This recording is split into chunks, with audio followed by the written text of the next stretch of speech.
everyone. I'm Wendy Kucher. I'm on the board of Idaho Women Lawyers, and I'm delighted to welcome you this morning to our CLE on pregnancy discrimination. First of all, I would like to especially thank Parsons, Bailey, and Latimer for co-sponsoring this event. Not least of all because we got the amazing talents of Susie Headley helping us organize. And as many of you have mentioned, this is perhaps the best attended and best organized event all year. So thank you. I'd also like to thank Brenda Bodges for helping organize, and Amy Lombardo for being the one to pitch this idea at the outset, which clearly has struck a nerve in our community. Finally, if you haven't signed up for CLE credit, there are sign-up sheets outside. Make sure your phones are at least on vibrate. I know your offices probably want to reach you right now, so please do that. I'm delighted to introduce our speaker today, Christina Jepson. She's a shareholder at Parsons, Bailey, and Latimer, and a chair of the firm's Employment and Labor Law Practice Group. She's also an adjunct professor at the University of Utah. We're so fortunate to have her today, especially because she traveled here from Salt Lake to be with us. So thank you so much. Thank you.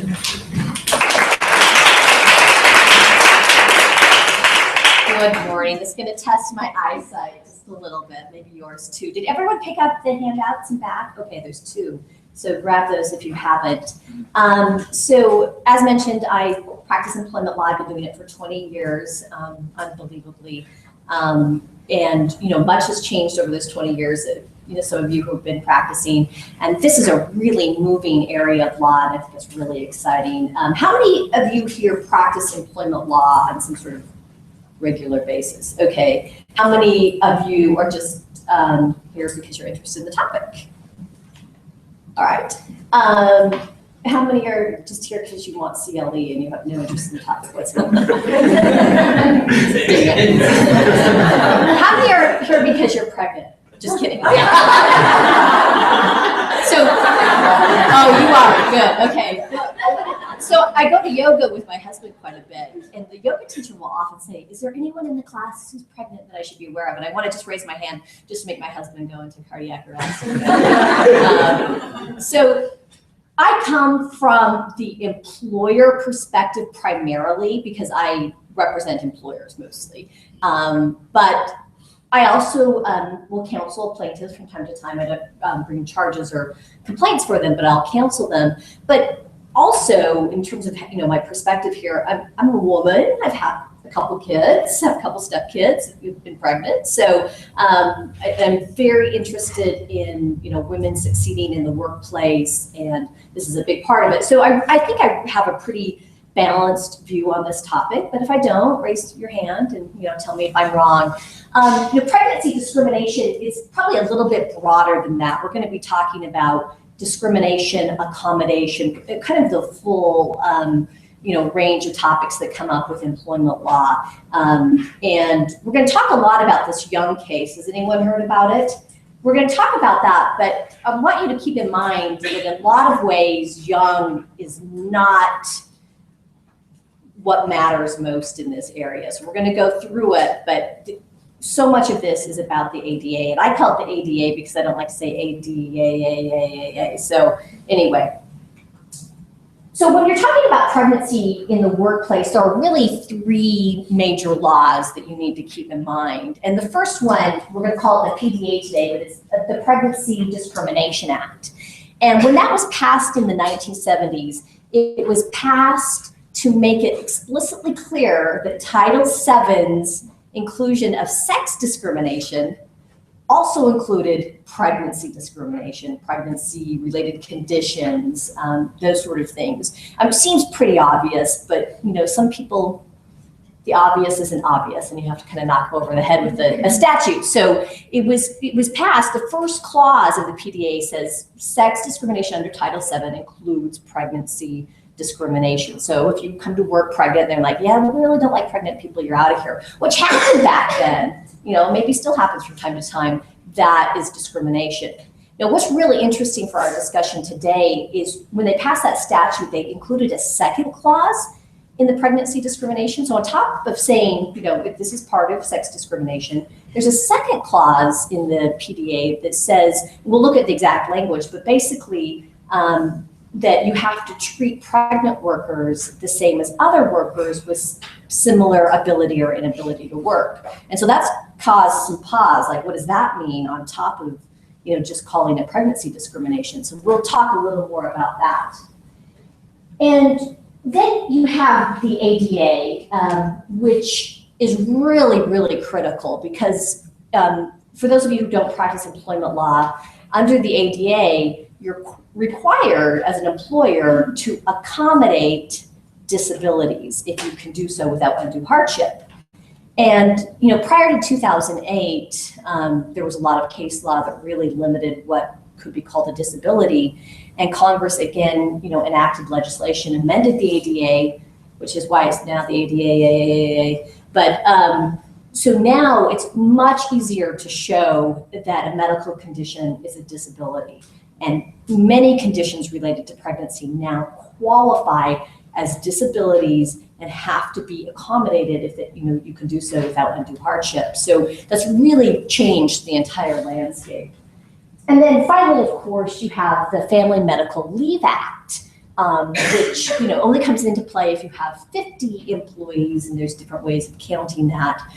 But if you qualify under FMLA, you have to give employees who qualify, they have to have been there a year or worked a certain number of hours. You have to give them 12 weeks of unpaid leave for either a medical condition or to take care of a new child. And that applies equally to men with respect to taking care of a new child. So those are kind of the three main areas. And as an employer or someone representing a plaintiff, you really have to think about all of those, because you might decide, okay, this person doesn't qualify for FMLA leave. They may qualify for some leave under the ADA. So it gets pretty complicated in sort of the Employment Lawyer Full Employment Act, because it is very complicated. So the PDA, as I mentioned, amended Title VII to explicitly prohibit discrimination based on pregnancy. And it's not just pregnancy, it's current pregnancy, past pregnancy, and that was kind of critical because you had the scenario where people would come back to work after having a baby and they'd be like, oh, yeah, that's not going to work out. New mothers don't work so well here. So, a past pregnancy, a potential or intended pregnancy. So, thinking Mad Men days and, we don't want women of childbearing years because, we know you're going to be reproducing and all. So, an intended pregnancy, and then also medical conditions related to pregnancy or childbirth. And I think that one's really interesting because it's explicitly in the PDA, and yet we have the ADA, and how do those two kind of work together? It's not entirely clear, but you cannot discriminate based on those. Now, this isn't an accommodation law, it's a not discriminate law. So, what's kind of caused the new excitement in this area is almost a year ago, the EOC issued new guidance, which you should have, regarding pregnancy discrimination, pregnancy accommodation. It's a 50-page report. There's a lot of really good information in there. They also have questions and answers in a fact sheet, and you can find those all online if you're interested. And at the time, this was the EEOC's view about how it believed pregnancy should be treated in the workplace, and specifically the PDA. And at that time, no courts had commented on the EEOC guidance. So when I was talking about this a year ago, we didn't really know how this was going to all shake out, and we still don't entirely know. But the guidance in this case was really unusual because what was going on is the Fourth Circuit had decided this case called Young versus UPS. And it was about a woman who sought light duty work when she was pregnant. She worked at UPS, she lifted packages. And UPS provided accommodations for some employees, but not for pregnant employees. And the Fourth Circuit had rejected her claim, and it was pending before the US Supreme Court. And so the EEOC hurried and came out with guidance basically to influence the Supreme Court decision. And the Supreme Court took note of that and didn't really like that when they finally ruled on Young. But they wanted to get ahead of the issue. They issued it without any sort of comment period or anything like that. So so keep that in mind. The court ended up rejecting part of the analysis under the guidance, but a lot of the guidance in there about accommodation is still very useful and probably valid. I don't see any reason why it wouldn't be valid. So the case that I'm talking about, the Young versus UPS case, the Fourth Circuit had said, no, an employer did not have to accommodate pregnant employees in a situation where they were accommodating other employees. And it created a split in the circuit because some other circuits had said, yes, you do. And so the U.S. Supreme Court took the decision, and Young versus UPS has now been decided just very recently. And really, really interesting decision if you practice in this area. It's a very unusual decision. So these are the basic facts. That's pretty hard to see from there, but you have the slides. Or do you guys have the slides? You don't, do you? We can get those to you. Okay, if anyone's interested, just email me and I'm happy to send you the slides. But anyway, Peggy Young was a part-time driver for UPS, and as part of her job, she picked up packages, she delivered packages.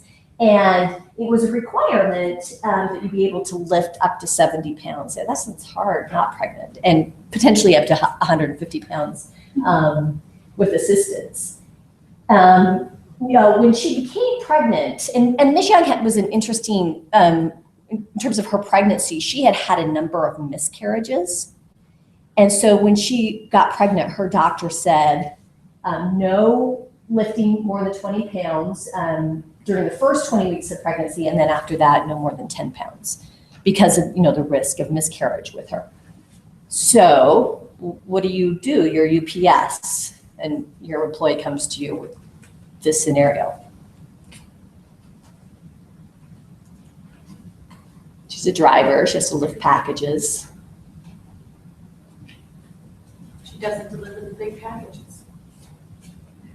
Yeah, I don't know if they, and that's a really good question, because it's like, you always have to be thinking about, can we change things, but I don't know if that's plausible. I don't know if the truck's loaded and there's multiple all the stuff Christina orders from Overstock and everything else, but but that's always a good question, like, is there a way to change things to make it work? But in this case, and something really critical to know about this case is her case came up in 2007. So it was before the ADA was amended to make, the definition of disability so much broader as we understand it now. So this really isn't an ADA case. She brought an ADA claim, but the disability definition back then was so strict. So keep that in mind, because this case would be so different now, applying the ADA. But what became interesting in this case is UPS was subject to a union collective bargaining agreement that explicitly required them to provide alternative work assignments, basically light duty, if someone had an on-the-job injury. Not an off-the-job injury, but an on-the-job injury. And that's not an unusual thing. That's a very common policy. And they also agreed to make a good faith effort to comply with requests for accommodation if someone had a permanent disability under the ADA. They would, try to put them in another job, a light duty job, have them deliver the packages. And then finally, they had agreed that they would give inside jobs, meaning inside, not driving the truck, if drivers lost their DOT certifications. And one thing that was, I thought, really fascinating is the case talks about at least one employee had been accommodated because he or she had lost their DOT certification for driving under the influence. So they were accommodating a drunk driver, but not a pregnant employee. It seems kind of like a bad fact, but anyway. But from UPS's perspective, this is what they worked out with the union. And these are gender neutral policies. And they're pregnancy neutral in the sense that if a pregnant employee falls in one of those categories, fine. But they, allow these people to take, have light duty jobs, but, not a pregnant employee. So when she requested that, she have, some sort of accommodation to deal with her lifting restrictions, they said she couldn't work during her lifting restrictions. They wouldn't put her in a different job. They wouldn't accommodate her. And she brought claims under the PDA and the ADA. But like I said, the ADA was completely different then. So this is really an ADA case. And for whatever reason, she only brought a disparate treatment claim. She did not bring a disparate impact or any other kind of claim. But she said you failed to accommodate her pregnancy when you were willing to accommodate other employees. And that's treating a pregnant employee different than other employees with similar restrictions. Maybe someone hurt on the job also can't lift more than 20 pounds and they're being treated differently. And so this really came down to how do we view that second clause of the PDA. So the second clause says, women affected by pregnancy, childbirth, or related medical conditions shall be treated the same for all employment-related purposes as other persons not so affected but similar in their ability or inability to work.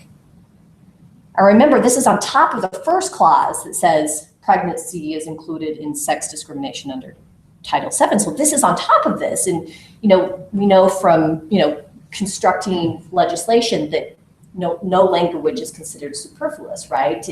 So why is the second clause here? What does it mean? It kind of adds, it's sort of this quasi-accommodation. It's really odd in sort of a Title VII scenario, but what does that mean?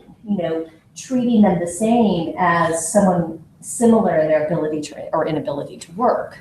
Well, obviously Ms. Young said that means if you're treating a drunk driver and, someone who's hurt on the job, by giving them an accommodation, then I should be given an accommodation because you're treating me differently. And that was her interpretation. And she presented evidence that some coworkers were willing to help her lift, that other drivers had been accommodated that had similar lifting restrictions for different reasons. And then she also had, this was disputed, that this is, for purposes of summary judgment, viewed it, light of in favor of her, that the division manager, when she talked to him about it, said, you're too much of a liability, you need to come back when you're no longer pregnant. So, that was her case.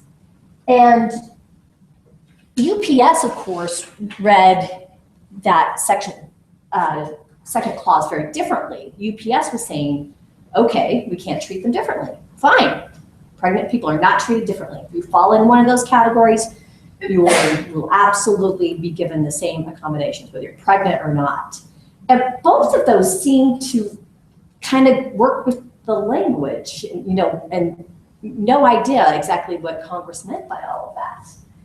Now, the trial court granted summary judgment for UPS, Fourth Circuit affirmed, and when it came up to the Supreme Court vacated the Fourth Circuit decision and held basically that McDonnell-Douglas analysis applies to establishing a prima facie disparate treatment case under the PDA. And so those of you who know employment law, there's this McDonnell-Douglas shifting that goes on. The plaintiff has to show a prima facie case and, basically that they are in the category that's protected by Title VII. They were denied some benefit, shifts back to the employer to show that there's some non-discriminatory reason, and then back to the plaintiff to show that, that they're just making that up, that that's pretext for discrimination. And so they apply it here, and it's really interesting because I think they were really trying to deal with the fact that she had not brought a sort of classic Title VII claim. She brought a disparate treatment claim, and they applied it here. They applied it in a very interesting way. They didn't accept either of those definitions, not the plaintiff's definition that if you treat, if you accommodate one person, because if you take a plaintiff's position to the extreme, she's basically saying, if I can show you one person that you accommodated and you don't accommodate me, you're treating us differently. And the court was like, well, that doesn't make sense. There might be, and one example they used is, what if an employer has a policy that people who work in super hazardous areas get hurt on the job? We're going to have a special rule for them that they'll be accommodated. Does that mean we have to do that for every pregnant employee? So they said, that goes a little too far. But UPS's position that, as long as, pregnant employees are hurt on the job, they're entitled to the same thing. That doesn't make sense either. Is really not taking into account the fact that Congress was saying, pregnant people need to be treated the same. So it kind of took a middle road. It's a little hard to figure out, but we'll see if we can kind of unwrap it.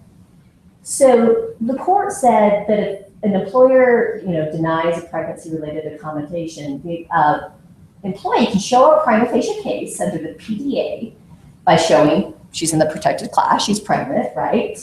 She asked for an accommodation, they didn't accommodate her, and the employer did accommodate other employees similar in their ability or inability to work. So she can do that here, right? She can show that other people were given that accommodation, but she was not. So that's her prima facie case. Now, after she makes out a prima facie case, the employer may seek to justify its refusal to accommodate pregnancy by showing a legitimate non-discriminatory reason, which is sort of your normal McDonnell Douglas. But what was interesting here is usually an employer can come up with any non-discriminatory reason. As long as it's truly not discriminatory, it can be, we didn't like you, this was hard, all kinds of things.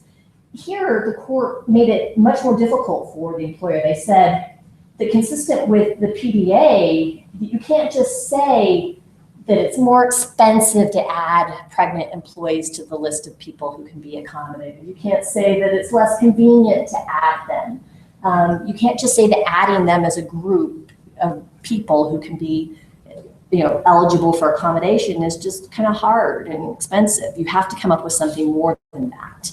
So this was pretty pro-employee, at least from my point of view, and making it pretty hard for the employer to come up with a reason.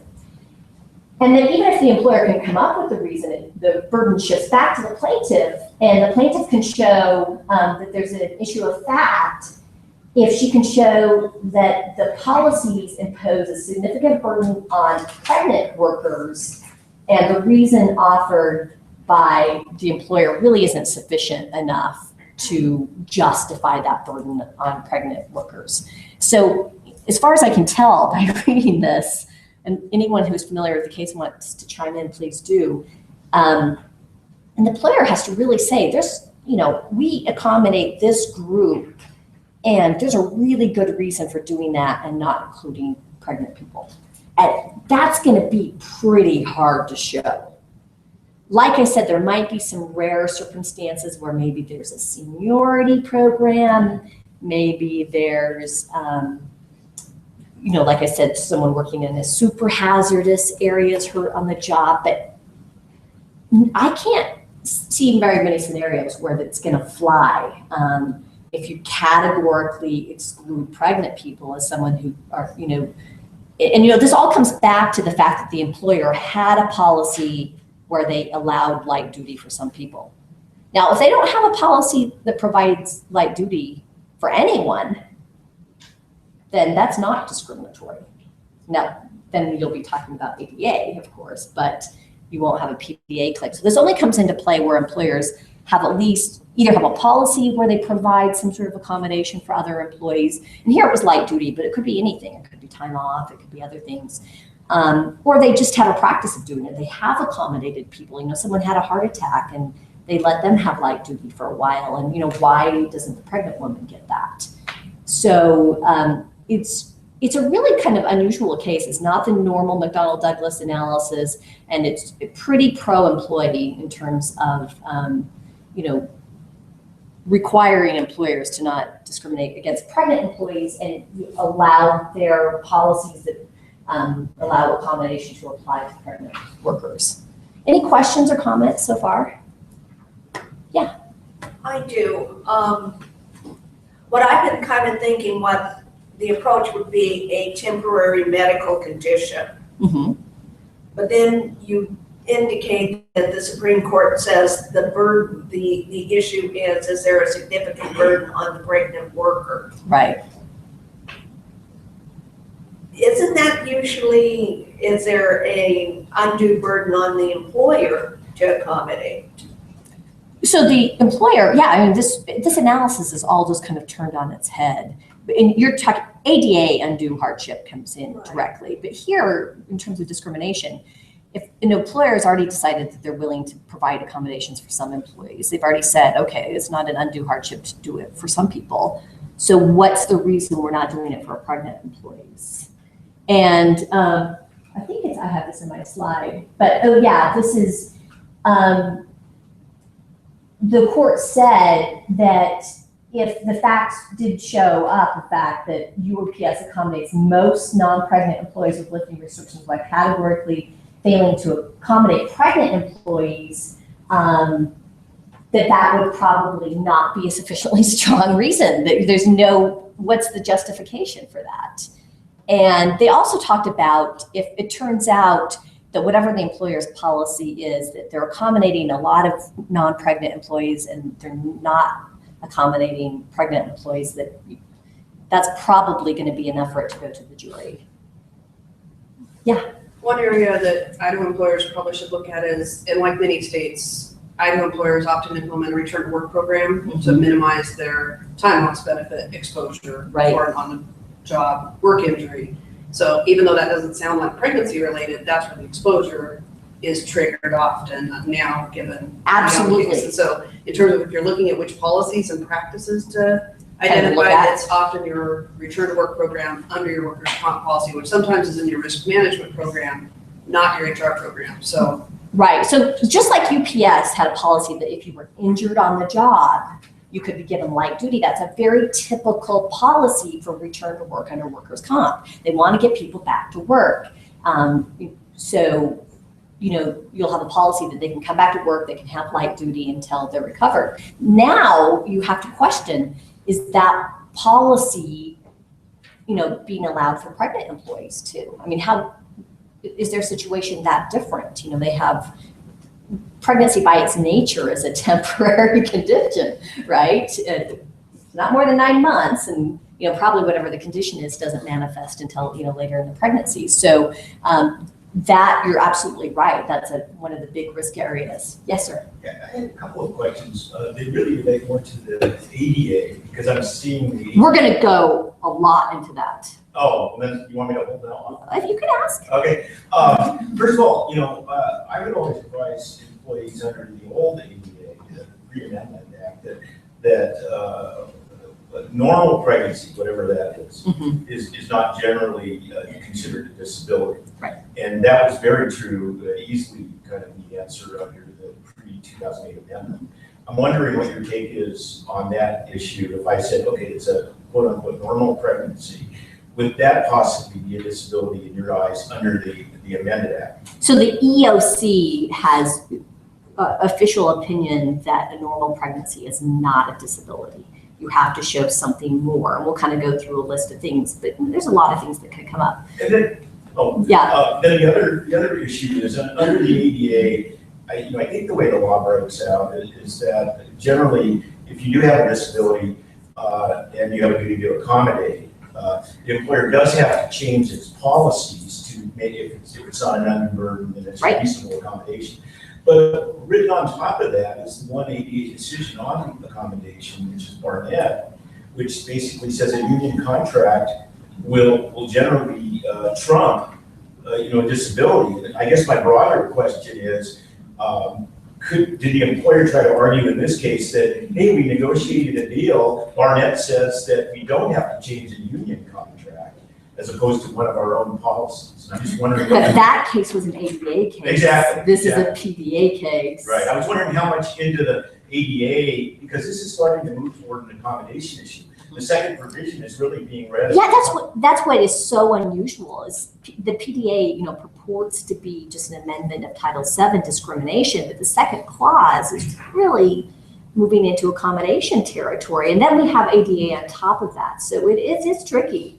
But, so, I mean, there's a lot to still be worked out. But in this case, the United States Supreme Court, despite the fact there was a collective bargaining agreement, said, it was, potentially discrimination, remanded for, further rulings, but potentially discrimination to not include pregnant employees when you had policies like that. So I think unions are pushing more now to have policies for pregnant women as unions become less of a men's world. That's, a more common, for example, I think the AFL-CIO, that's something that they push expressly, is to have accommodations for pregnant employees. Yeah.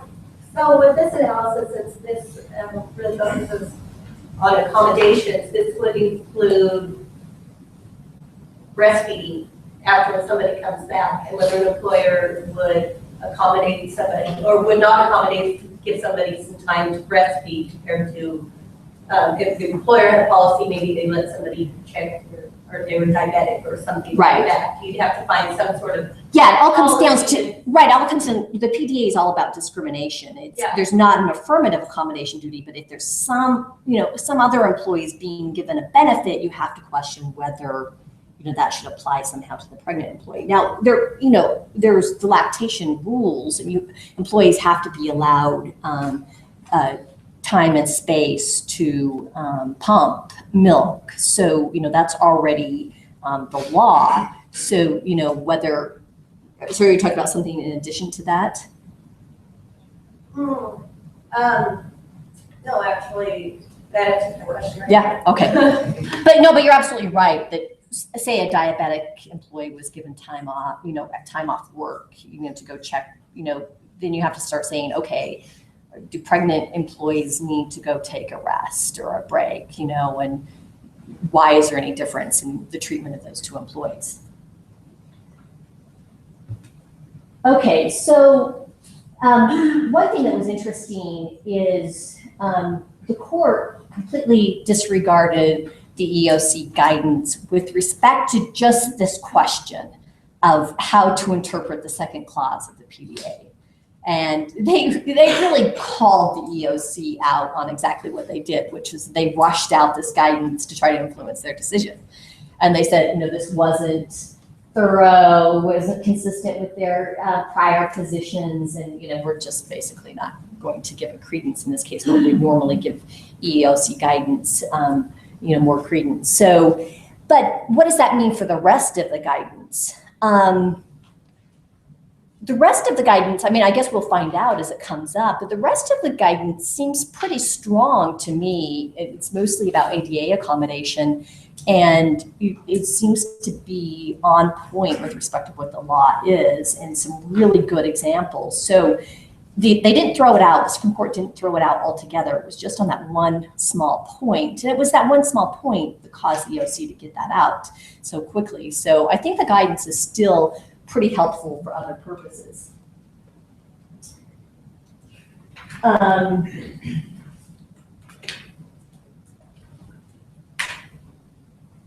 So we have to ignore the EOC guidance in terms of how they view Section 2 or Clause 2 of the PDA, that if there's anyone out there who has been given an accommodation, you have to accommodate a pregnant employee. But otherwise, the guidance has a lot to add. And they also rejected both sides' positions, both that it should be construed extremely broadly and very narrowly. They took a more middle view, which seems to make a lot of sense to me.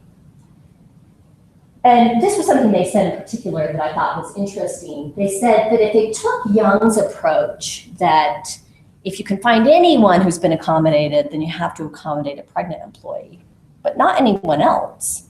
So you're basically giving pregnant employees most favored nation status, whatever that is, that you're really elevating them to another level. And there needs to be a more complex analysis than that. An employer might have a policy where they accommodate a small segment employees that makes sense. that doesn't require them to accommodate pregnant employees. But again, I don't think there are very many scenarios where that's going to fly, but at least the concept is out there that that's a possibility. And, some of the examples they threw out in their language, just to kind of, look for what they might be thinking of, they say those with particularly hazardous jobs or those whose workplace presence is particularly needed. So maybe they would accommodate someone who's absolutely critical for the job, but not accommodate other people. Or those who've worked at the company for many years, or those who are over the age of 55. So those are at least some concepts that they threw out there that might be, areas where the employer is accommodating a small group of people and maybe don't have to accommodate pregnant employees. But as an employer, I'd be pretty concerned if I wasn't including pregnant employees.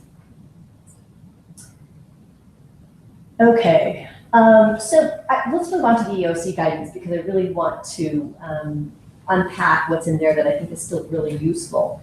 So the guidance has 3 areas: ADA accommodation of pregnancy-related disabilities and childbirth-related disabilities, then discrimination in how employers write their policies. And again, that part you can disregard because Young said it went too far.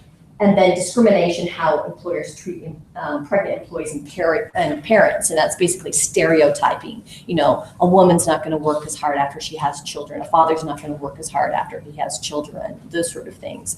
But the ADA part in particular, I think, is still very useful. So, the report tries to kind of deal with this strange interplay between the PDA and the ADA, and just keep in mind that Young can't provide us any answers about what the ADA is going to do now. The court noted in its decision that, the Young facts came out in 2007. She was denied her accommodation in 2007 before the amendments to the ADA. So there was just no helpful analysis whatsoever about the ADA. So if you go back and think about the Young facts now under the amendments, pregnant employee comes in, she says, I can't lift over 20 pounds for 20 weeks, and then for the rest of my pregnancy, I can't lift over 10. I mean, how do you view that?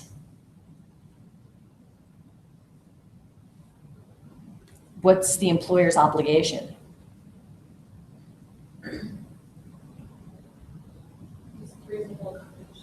What's that? Was it reasonable accommodation?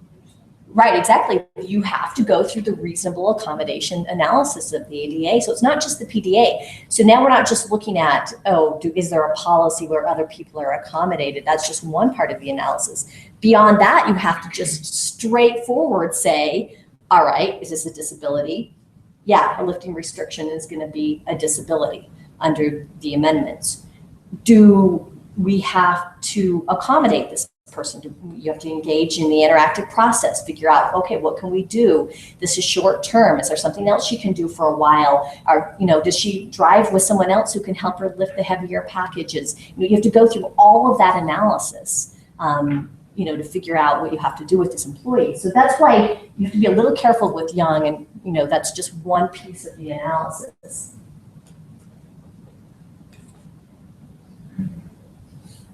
So, the EOC guidance expressly notes that, because of the 2008 amendments, many impairments related to pregnancy that now would qualify as a disability that maybe in the past would not. And that if you have one of those situations, the employer has to consider whether, they have to accommodate the employee. And here's just a list that is in the report, and it could be other things as well. But so, to your question, sir, even though normal pregnancy, I personally think during pregnancy that you should sit down and have your feet rubbed, but I guess I'm not winning the day. But the normal pregnancy is not a disability, though all of these things are requiring bed rest, high-risk pregnancy, C-section birth, anemia, sciatica, carpal tunnel, gestational diabetes, nausea that causes severe dehydration. So, not normal nausea, but although if you have an employee at work who says she needs to throw up because she's pregnant, I think you should let her do it. Abnormal heart rhythm, swelling, depression, pelvic inflammation, postpartum complications, pregnancy. There aren't that many pregnancies that aren't going to have some complication at some point. Yeah. I'm just curious, if all of this changed in 2008, why did UPS spend the money to take it all the way to the Supreme Court? On the PDA issue. Yeah. Well, the big struggle was what is because it's all about these policies. It's kind of her point in a way, if we're going to have a light duty policy, do we have to apply that? Because the ADA, you might say, okay, we can't accommodate this person because, we don't have light duty positions, or, that's a different, but if you provide them under another policy, they're just two completely different analysis. So, someone could potentially be very successful under the PDA because there's a policy out there that wouldn't be required under the ADA, but it exists and now it has to be applied equally. Does that make sense? I guess that's what I spent the money. But, when the case started, it was 2007. The amendments were passed in 2008, then, the regs, and then we've all tried to figure out what it means, right? So, as you can see, just from this list, and then other things could be included, there's a lot of things that could come up that would constitute a disability that would have to be at least considered to be accommodated. So we're going to go through a few examples from the report that I think are really helpful. How are we doing on time? Okay. So this is one from the report. So in Amy's 5th month of pregnancy, she develops high blood pressure, severe headaches, abdominal pain, nausea, and dizziness. Her doctor diagnoses her as having preeclampsia. Does she have a disability? Yes. Right. She has a medical condition, significantly impacts, major life activity, which is living, it sounds like. Well, that was severe headache, I can't even think. But, so she has a disability, so then what? Can you accommodate it such that she can perform the essential functions of the job? Right, employer has to sit down with Amy and say, interactive process, what can we do? What do you need? How long is this gonna last? What can we do to accommodate you? Maybe for a while she just needs to, maybe, does it say what she does? No. But, maybe she's a cashier. Maybe she needs to sit on a stool for a while. Maybe she needs to be able to drink from a water bottle. For some reason, water bottle comes up a lot in these cases. And I think it's so hard for us to understand as white collar workers, but for blue collar workers, there's this whole environment where you don't have access to a water bottle, and that can be really important. Everyone should accommodate pregnant women having to pee all the time. I think that just goes without saying. Okay, so she has a disability. You have to engage with her. You have to figure out what you can do. So this is what the EOC says. It says this evidence indicates she has a disability since she has a physiological disorder that substantially limited her ability to perform a major life activity such as standing, sitting, walking, cardiovascular, circulatory system. I mean, there's so much. There's so many categories now. So we've already talked about what does this mean. You have to do the interactive process. So if an employee has a pregnancy-related disability under the ADA, they're entitled to an accommodation if it can be done without undue hardship, just a normal ADA analysis. And a reasonable accommodation, as we know, is some sort of change in the workplace or the way the things are done that allow the employee to perform the essential functions of their job, unless it causes the employer an undue hardship. So what if, let's go back to Ms. Young, the UPS driver. Essential function of the job to lift 70 pounds. Written in the job description, been there forever. Do you have to accommodate that? Do you have to take out that essential function? Yeah. I don't think you necessarily have to eliminate the essential function, and she can't do it at all because of her condition, but you have to look at potentially other jobs as well that could be available to her through the employer that doesn't have that as an essential function, but whether or not that 70 pounds is the essential function is kind of the question. But it's my understanding that if it's an essential function of your job and you can't do it because of your disability, that doesn't mean that they have to then just give up that function. Well, this is where employers get stuck because the law is you don't have to eliminate an essential function of the job. You only have to accommodate someone so that they can do the essential function of the job. However, great big however with capital H, what do courts do? They say, is that really an essential function? You know, let's look at that. Remember, Young said that she rarely lifted, and I don't know what she was referring to in terms of pounds, but that was rare. Is it essential in the sense, is there someone else driving the vehicle with her that they could do it for a period of time? You know, when you're talking about a temporary, you know, maybe if someone can never lift 70 pounds again, that's a different situation. But if they can't lift 70 pounds for a period of time, you know, is it essential that they be able to do it every single day? Or is there a period of time that, you know, something can be done about it? Yes, can you move them to another job? You have to consider reassignment, temporary reassignment, those sort of things under the ADA. So it's complicated. You know, you say they have to perform the essential functions, but it's a little more complicated than that. Yes, sir. If you were to take that same issue and go back to the PDA claim, right? It strikes me that the issue there would be to bring under a Title VII PDA kind of claim, a disparate impact claim, where you're setting up this ostensibly neutral job requirement, right? But we find out that it's really not needed. You know, it's the same problem we had when women were kept out of firefighting and fire departments and police departments. There would be some unreasonable lifting requirement. Right, a physical test. Never really required. Right. And those were the disparate impact cases. Right. So I guess my question is, would Ms. Young have had a better shot under the PDA by framing her claim as a disparate impact claim? Yeah, she probably, I mean, she should have added that at least as a, you know, another avenue. She had pretty good luck as it was, but absolutely, you know, there's different ways to go with this. But, you know, an employer, you know, again, you just have to be so careful because it's so easy to say, oh yes, we don't have to change essential functions, but you know, it's not quite that easy. And you have to look at all the policies that you have.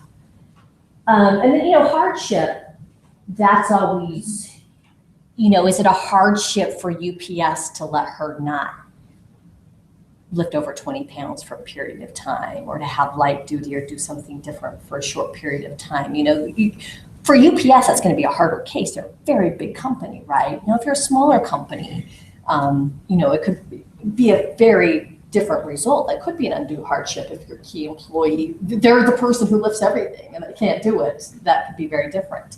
Yeah, Maria. When you're looking at these accommodations, my question is going to be set up sort of like a mathematical equation, you know. Oh no, I can't do math. I don't do math. If this much work needs to be done, you have two employees, one is asking for an accommodation, so presumably the other employee or other employees are there to pick up the slack. So how do you, or what kind of guidance do you give employers when you're dealing with perhaps the other set of disgruntled employees who are picking up the slacks, or even just seeing that somebody's getting by doing less? I mean, I get the point that we need to accommodate this person, but what about everybody else who doesn't need an accommodation but is picking up the extra? Basically, you can require them to do so. You know, assuming that we're not, if it is way overboard, then we're in the area of undue hardship, right? But if you're talking about someone picking up a little slack for a while, then, you know, basically you have to allow that, and you're going to have to communicate to those employees that, you know, you can't give them the details. With pregnancy, it's a little different because it's usually obvious, right? When I'm pregnant, it's very obvious, but you know, in other situations where someone has a psychological disability, for example, sometimes you have to communicate to employees that they're going to be picking up a little slack, but you can't give them the details of, you know, what the issue is. So it can be a little bit complicated, but yeah. And it might mean that, employee who never has been pregnant has to do more. So that's just how it is. Okay, again, sorry, this is hard to read in this room, but these are some of the accommodations the EEOC guidance says you should at least consider with respect to a pregnant employee who needs an accommodation. So light duty, alternative assignments, disability leave, and this is really important, even if FMLA does not apply. So again, another area where employers can get tripped up is they think, we don't have 50 employees. FMLA does not apply. I do not have to give you leave. Not necessarily. Some amount of leave might be, what if an employee needs, to be home for a week because she's having severe nausea? You have to do the analysis. Is that an undue hardship? Is that something you can accommodate? What if she needs a month off with bed rest? You have to consider it, leave, at least as a possibility. Extended unpaid leave. Redistributing marginal or non-essential job functions, making everyone else do everything else. Altering how a function is performed, modified policies regarding work breaks, more frequent breaks, modifying schedules. So if someone has severe morning sickness, can they come in at 9:30 instead of 7? There might be employers like, no, we started at 7. And when you really look at that, it's not essential that they be there at 7, and 9:30 is fine for a period of time, right? Purchasing or modifying equipment, a stool, allowing a water bottle. If you're not allowing a water bottle, you better have a good reason. Okay, so here's another example. So the manager of a market is given a 20-pound lifting restriction for the last part of the pregnancy because she has sciatica. Does everyone know what that is? I had a friend who had this during her pregnancy. The sciatica muscles bones are down here, and it was extremely painful. She had to go to physical therapy all the time. She had to wear weird contraptions, and anyway, so usually when the delivery truck comes, one of the stalkers unloads. About 2 or 3 times a month, the manager has to do this because the stalker is late or absent. So what do? So this is something the manager does 2 or 3 times a month because you can never predict if, the stalker is going to be absent. Yeah. Well, I'm sure that those aren't the only 2 employees at this market. Could the manager cover for the cashier and the cashier can go back? There's all sorts of possibilities. Yeah, I like your thinking. Only one. Yeah, I like your thinking. That's what's important, is having that flexible thinking, not just be like, oh, nope, she does it 3 times a month. And so you have to think broader than that. So the court says, since one of the cashiers is available to unload, the employer can remove the marginal function during the pregnancy restriction. And it's a marginal function because she's doing it 2 or 3 times a month. What if she was doing it every single day? Then it becomes a little harder analysis, right? Here's another example. Warehouse manager develops pregnancy-related carpal tunnel syndrome and is advised by her physician to avoid working on a computer keyboard. She's responsible for maintaining the inventory records at the site and completing a weekly summary report. This is an essential duty of her job.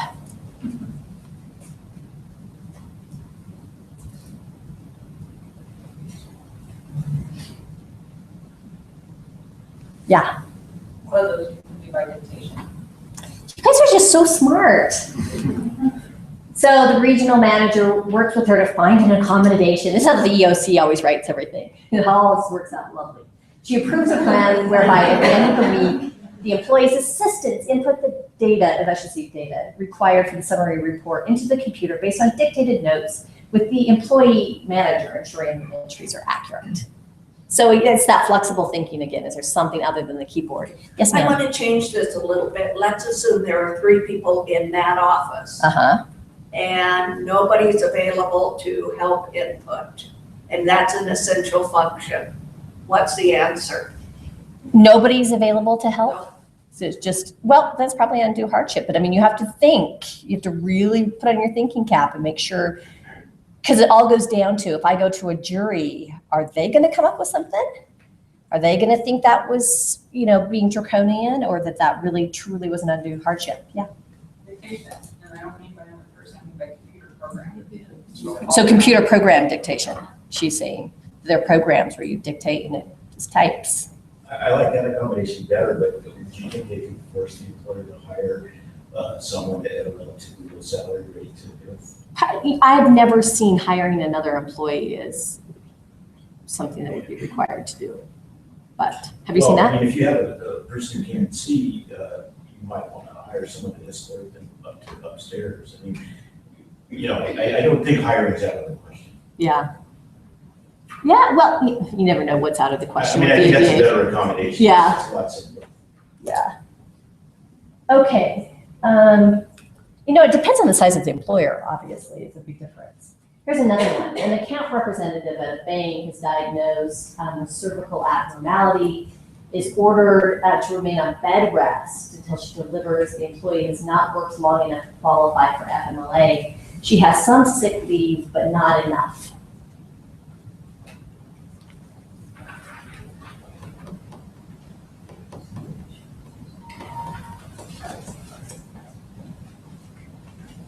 Wouldn't it fall under the guidelines of accommodation or the recommendations, the strong recommendations to allow her to come back to work? Well, to at least, you have to at least consider whether giving her additional leave is something you can do as an accommodation without undue hardship, right? And back to the PDA, be looking at your other policies and your history. Have you allowed other people, you know, was there someone who had diabetes and you let them have some extra time off? You have to, you know, consider all of those points. So what does the EOC say? They say the company determines that it would not be an undue hardship to grant her request for sick leave beyond the terms of the unpaid sick leave. Of course, that's what the EOC says.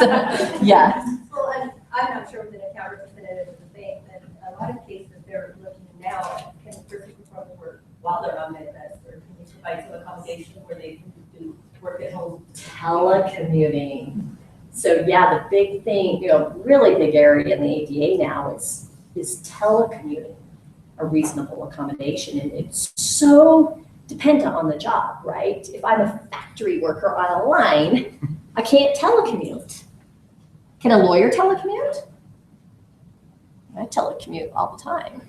You can't telecommute to court though. So, you know, it's so fact dependent, but it is something you have to consider, absolutely.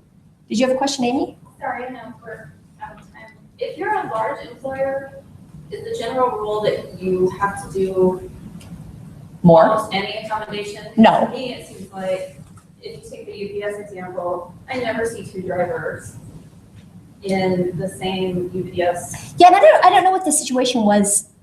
Their stock prices in the toilet, and Amazon's just gonna deliver stuff by drone. Yeah. They really have to. You know, unfortunately, that decision didn't give enough factual detail to understand, because she said, for example, that her coworkers were willing to help her with the heavier packages.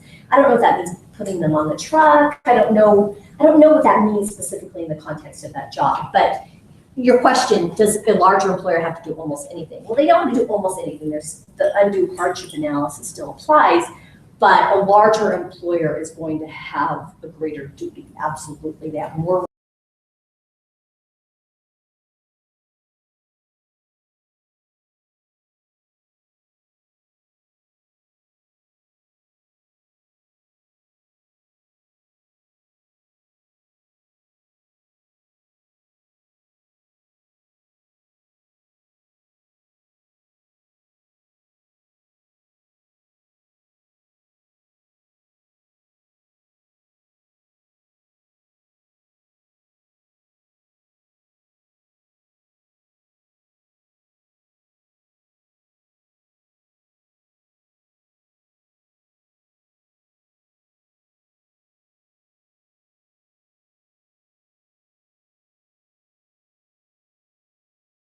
Douglas analysis, is there a legitimate non-discrimination reason? Is there an undue burden on pregnant employees? And just remember, you cannot categorically define out pregnancy.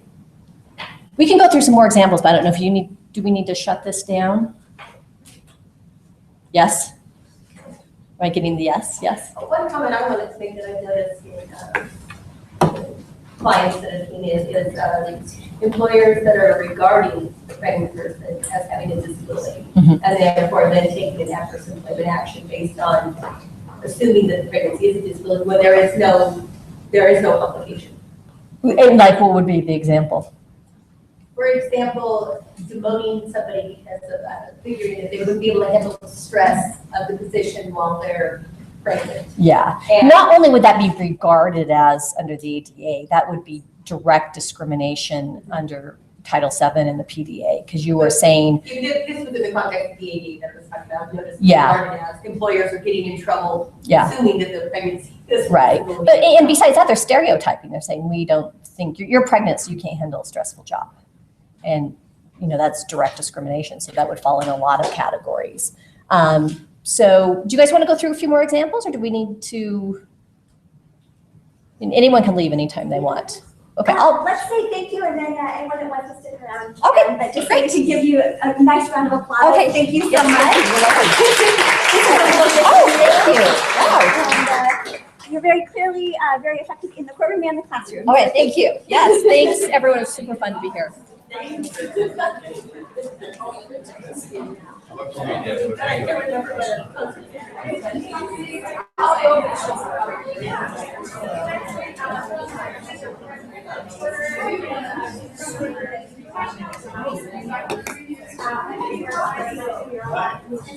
How are you doing?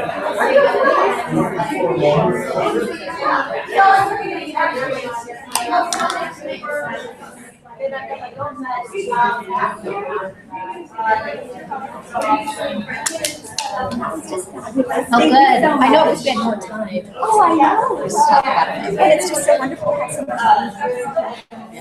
fun. Oh, good.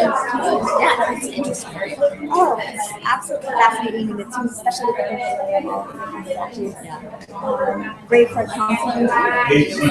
Thank you. Thanks, Dean, for setting all of this up. It made my life